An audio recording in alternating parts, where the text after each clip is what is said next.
নমস্কাৰ। আজি আপোনালোকৰ মাজত অন্য এটা কথা লৈ আহিছোঁ। কথাটো খুব গুৰুত্বপূৰ্ণ কথা। মাননীয় মুখ্যমন্ত্ৰী হিমন্ত বিশ্ব শৰ্মা ডাঙৰীয়াই এটা হেনো কথা কৈছে যে বিপ্লৱী সংগঠনৰ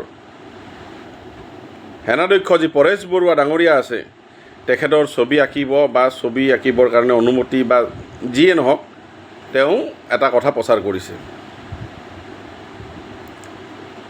মই তাত তেখেতক ধিক্কাৰ জনাইছোঁ। মই তীব্ৰ ভাষাৰে গৰিহণা দিছোঁ মাননীয় মুখ্যমন্ত্ৰী হিমন্ত বিশ্ব শৰ্মা ডাঙৰীয়াক।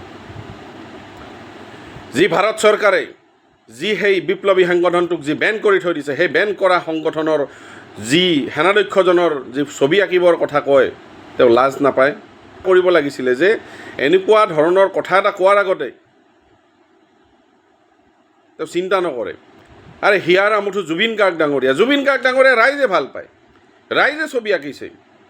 আপোনাৰ মোৰ ছবি কোনোবা আঁকে নে নাকে মই নাজানো, কিন্তু জুবিন গাৰ্গ ডাঙৰীয়াক ৰাইজে ভাল পায়, ৰাইজে আগুৱাই আহিছে, ৰাইজে জুবিন গাৰ্গ ডাঙৰীয়াৰ ছবি আঁকিছে, ক'ৰবাত ফ্লাইঅভাৰত আঁকিছে, ক'ৰবাত দেৱালত আঁকিছে। আমাৰ তাত ক'বলগীয়া একো নাই। বিপ্লৱী সংগঠনৰ সেনাধ্যক্ষৰ যদি ছবি আঁকে তেতিয়াহ'লে মোৰ আপত্তি আছে। আপোনাৰ আপত্তি নাথাকিব পাৰে, কিন্তু মোৰ আপত্তি আছে। কাৰণ আপুনি উঠি অহা নৱপ্ৰজন্মৰ যি ল'ৰা ছোৱালীবিলাকক আপুনি কি বাট দেখুৱাব বিচাৰিছে? সিদিনা সেই ছোৱালীজনীয়ে কবিতা লিখোঁতে আপুনি জেলত ভৰাই থৈ দিছে, আৰু এতিয়া আপুনি ছবি আঁকিবৰ কথা কয়, এনেকুৱা ধৰণৰ কথা প্ৰচাৰ কৰে। কালি ছবিখন কোনোবাই য'চতে আহি আঁকি দিব আৰু তাক কি NSY লগাই কিনে আপুনি জেলত ভৰাই থৈ দিব। এইবিলাক কি নাভূত নাচুত কথাবিলাক যে কৈ থাকে নহয়।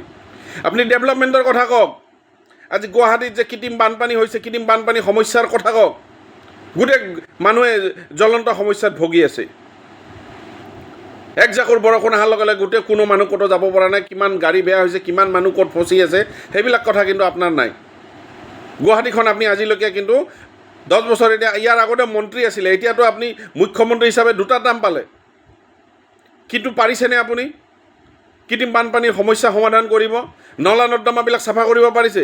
সেইবিলাক আপুনি অৰ্ডা দিব নোৱাৰে। কিন্তু আপুনি যে নলা নৰ্দমাৰ ওপৰত যি সেই নলাবিলাক আছে তাৰ ওপৰত কিন্তু টাইলছ লগাব, কিন্তু সেইটো কথা ক'ব পাৰিছে। আৰে টাইলছত পিছলি কেনে মানুহ মৰিবহে। আপুনি কি কৰিব গৈছে মই নাজানো। কি পণ্ডিতবিলাক আপোনাৰ যে এডভাইজাৰবিলাক আছে নহয়, সেই পণ্ডিতবিলাকে আপোনাক ডুবাব এদিন, আৰু আপোনাৰ এনেকুৱা মন্তব্যবিলাক আপুনি নাৰাখিব। সেই মন্তব্যবিলাকে উঠি অহা নৱপ্ৰজন্মক কি ধৰণে বাট দেখুৱাব? আপুনি হিয়াৰ আমঠু জুবিন গাৰ্গ ডাঙৰীয়া ফটোখন আঁকাক লৈ আপোনাৰ মনত দুখ। আৰে ৰাইজে ভাল পাইছে, ৰাইজে আঁকিছে, তাত আপোনাৰ ক'ব লগা, মোৰ ক'ব লগা কি আছে তাত? তেওঁক গোটেই বিশ্বই আঁকোৱালি লৈছে।